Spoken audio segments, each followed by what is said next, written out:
معقول يا رجاله اللي انتوا سمعتوه ده؟ هي دي الحقيقه يا معلم، انا ما كدبتش عليك. بس انت طلعت ابن لئيمه. انا؟ ليه؟ ليه يا معلم؟ خطفت البت بتاعته وجيت بيها جري على هنا.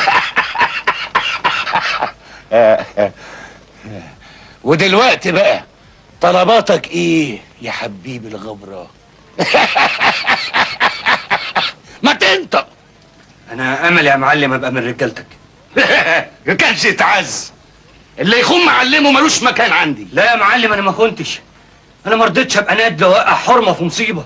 احنا بقى يعجبنا النادل اللي ينفذ الاوامر عن الشام اللي بيخرج عن طوعنا. بس يا معلم ده الديناري كان عايزني اشتغل حاجه تانية انت ما ترضاهليش. صح، فدي بقى عندك حق. بالمناسبة انت كنت بتشتغل ايه قبل كده؟ مكواجي. مكواجي؟ اتبيك وتقلب الدينار، انما جدع ياض جدع.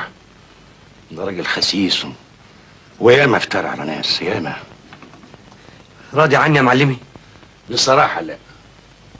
ما هو عشان تعيش بينا مش لازم تبقى منا. يعني ايه؟ يعني هنشوف لك دكانة كده صغيرة على قدك تكوي فيها الهدوم بس، مش الزباين. اللي تشوفه يا معلمي.